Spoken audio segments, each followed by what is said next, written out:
10 days ago, the world watched in horror as men, women, and children were massacred in Syria in the worst chemical weapons attack of the 21st century. Yesterday, the United States presented a powerful case that the Syrian government was responsible for this attack on its own people. Our intelligence shows the Assad regime and its forces preparing to use chemical weapons, launching rockets into highly populated suburbs of Damascus, and acknowledging that a chemical weapons attack took place. And all of this corroborates what the world can plainly see. Hospitals overflowing with victims, terrible images of the dead. All told, well over 1,000 people were murdered. Several hundred of them were children. Young girls and boys gassed to death by their own government. Now, this attack is an assault on human dignity. It also presents a serious danger to our national security. It risks making a mockery of the global prohibition on the use of chemical weapons. It endangers our friends and our partners along Syria's borders, including Israel, Jordan, Turkey, Lebanon, and Iraq. It could lead to escalating use of chemical weapons or their proliferation to terrorist groups who would do our people harm. In a world with many dangers, this menace must be confronted. Now, after careful deliberation, I have decided that the United States should take military action against Syrian regime targets. This would not be an open-ended intervention. We would not put boots on the ground. Instead, our action would be designed to be limited in duration and scope. But I'm confident we can hold the Assad regime accountable for their use of chemical weapons, deter this kind of behavior, and degrade their capacity to carry it out. Our military has positioned assets in the region. The chairman of the Joint Chiefs has informed me that we are prepared to strike whenever we choose. Moreover, the chairman has indicated to me that our capacity to execute this mission is not time sensitive. It will be effective tomorrow, or next week, or 1 month from now. And I'm prepared to give that order. But having made my decision as Commander-in-Chief based on what I am convinced is our national security interests, I'm also mindful that I'm the president of the world's oldest constitutional democracy. I've long believed that our power is rooted not just in our military might, but in our example as a government of the people, by the people, and for the people. And that's why I've made a second decision. I will seek authorization for the use of force from the American people's representatives in Congress. Over the last several days, we've heard from members of Congress who want their voices to be heard. I absolutely agree. So this morning I spoke with all 4 congressional leaders, and they've agreed to schedule a debate and then a vote as soon as Congress comes back into session. In the coming days, my administration stands ready to provide every member with the information they need to understand what happened in Syria and why it has such profound implications for America's national security. And all of us should be accountable as we move forward, and that can only be accomplished with a vote. I'm confident in the case our government has made without waiting for UN inspectors. I'm comfortable going forward without the approval of a United Nations Security Council that so far has been completely paralyzed and unwilling to hold Assad accountable.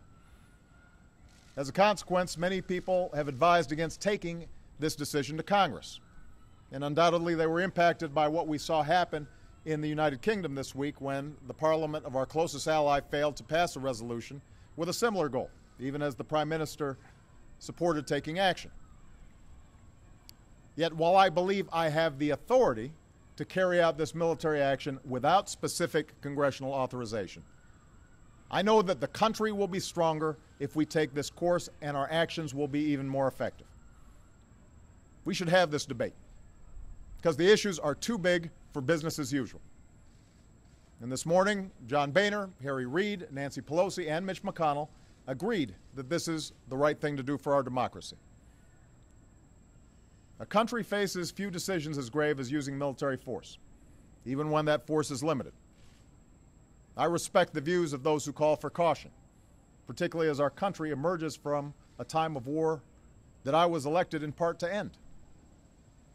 But if we really do want to turn away from taking appropriate action in the face of such an unspeakable outrage, then we must acknowledge the costs of doing nothing.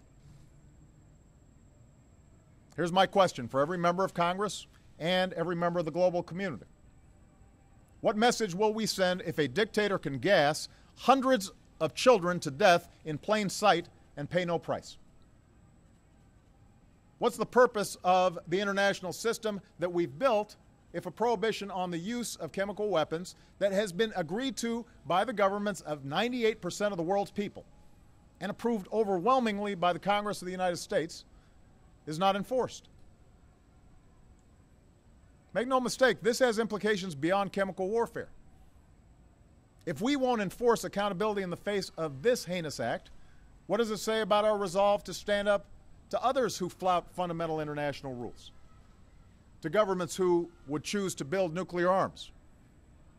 To terrorists who would spread biological weapons? To armies who carry out genocide? We cannot raise our children in a world where we will not follow through on the things we say, the accords we sign, the values that define us. So just as I will take this case to Congress, I will also deliver this message to the world. While the UN investigation has some time to report on its findings, we will insist that an atrocity committed with chemical weapons is not simply investigated, it must be confronted. I don't expect every nation to agree with the decision we have made. Privately, we've heard many expressions of support from our friends, but I will ask those who care about the writ of the international community to stand publicly behind our action. And finally, let me say this to the American people. I know well that we are weary of war. We've ended one war in Iraq, we're ending another in Afghanistan, and the American people have the good sense to know we cannot resolve the underlying conflict in Syria with our military. In that part of the world, there are ancient sectarian differences, and the hopes of the Arab Spring have unleashed forces of change that are going to take many years to resolve.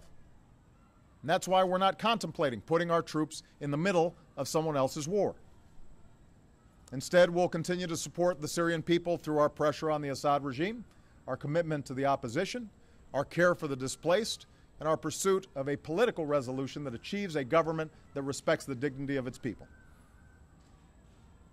But we are the United States of America, and we cannot and must not turn a blind eye to what happened in Damascus. Out of the ashes of World War, we built an international order and enforced the rules that gave it meaning. And we did so because we believe that the rights of individuals to live in peace and dignity depends on the responsibilities of nations. We aren't perfect, but this nation, more than any other, has been willing to meet those responsibilities. So to all members of Congress of both parties, I ask you to take this vote for our national security. I am looking forward to the debate.